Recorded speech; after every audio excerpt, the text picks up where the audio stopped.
Bonjour et bienvenue, voici notre tour d'horizon économique, géopolitique et boursier. Nous sommes le mercredi 17 octobre et pour comprendre comment tourne la planète finance, c'est sur la bourse au quotidien et nulle part ailleurs. Et l'épisode du jour s'intitulera « Le véritable ennemi de Trump, c'est la Fed ». Oui, il n'y a pas de doute, Monsieur Trump tweetait tous les 3 mois contre la Fed, puis tous les 3 semaines, et maintenant c'est tous les 3 jours. Ça devient une véritable obsession, alors que nous avons déjà décrit les conditions qui font que la Fed resserre les conditions du crédit. C'est surtout, d'ailleurs, pour assurer le refinancement de la dette américaine et pour éventuellement se ménager des marges de manœuvre au cas où les choses tourneraient mal, et elles vont forcément à un moment ou un autre mal tourner pour les États-Unis, car on ne peut pas continuer d'acheter de la croissance à crédit avec, je crois, 780 milliards de déficit supplémentaire sur l'exercice 2017-2018. C'est un véritable record, donc je le rappelle, on imprime toujours 3 $ pour fabriquer 1 $ de PIB supplémentaire. Alors là, c'est plus du quantitative easing, non, c'est de l'endettement pur, mais ça revient à peu près à la même chose.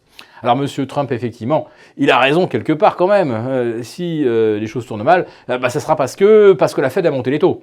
Mais elle le fait parce qu'elle n'a pas trop le choix. En réalité, il faut bien assurer le refinancement de la dette américaine. Il faut appâter les créanciers. Ils sont moins nombreux. D'ailleurs, on a vu que la Chine a réduit une nouvelle fois, alors c'est assez marginal, le montant de T-bond qu'elle détient, sachant qu'elle a réduit cette détention de beaucoup moins qu'il ne lui en a fallu pour rajouter de nouvelles liquidités en interne.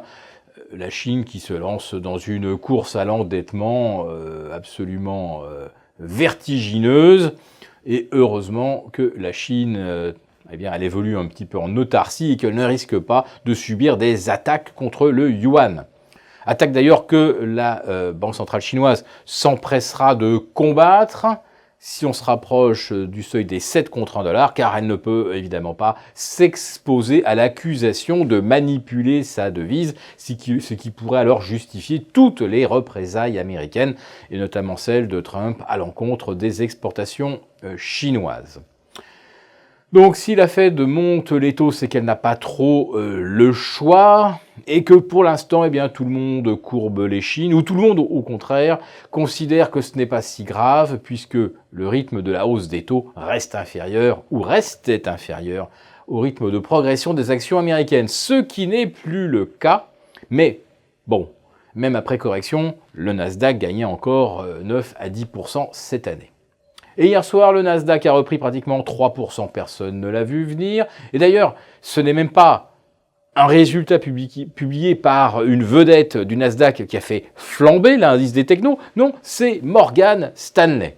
Et puis ensuite, il y a eu cette statistique concernant l'emploi américain avec un nombre d'offres record au mois d'octobre, ce qui est tout à fait normal puisque chaque année, c'est pareil à la même époque. Les entreprises du secteur de la distribution recrutent massivement des temps partiels, des contrats à durée déterminée, puis après ça, au mois de décembre, rideau, il y a beaucoup moins d'offres d'emploi. Bref, hier, 2 petits faits ont été littéralement montés en épingle pour justifier 2,20 de hausse sur le Dow Jones, sur le S&P, plus 3 sur le Nasdaq, alors que quand vous regardez le profil de la séance, vous voyez que ça a été complètement orchestré par des algos. C'est une hausse complètement programmée qui n'a rien de spontané, et qu'on ne nous fasse pas croire que le résultat d'une banque peut justifier une hausse de 2,5 à 3% de Wall Street. Évidemment non, c'est pour de nouveau c'est pour faire semblant qu'on n'a pas vu que c'était une hausse orchestrée, mais elle tombe évidemment au meilleur moment, à 48 heures maintenant de la journée des 3 sorcières, qui marquera donc la fin, l'expiration des instruments dérivés, échéance octobre, et on voudrait faire en sorte que les dégâts soient les moins importants d'ici vendredi. Mais c'est évidemment ce qu'on appelle un rebond de chat mort. et d'autant plus mort qu'on voit bien les grosses ficelles qui font bouger les pattes du matou. Il n'y a aucun acheteur fondamental. Le rebond qu'on a observé mardi était entièrement fait, orchestré par les Sherpas et les algos. Le jour où les dégagements s'opéreront sur un plus large front, les algos n'y pourront plus rien. Je vous fais même le pari qu'ils seront d'ailleurs les premiers à accélérer la chute des marchés quand on cassera les seuils les uns après les autres.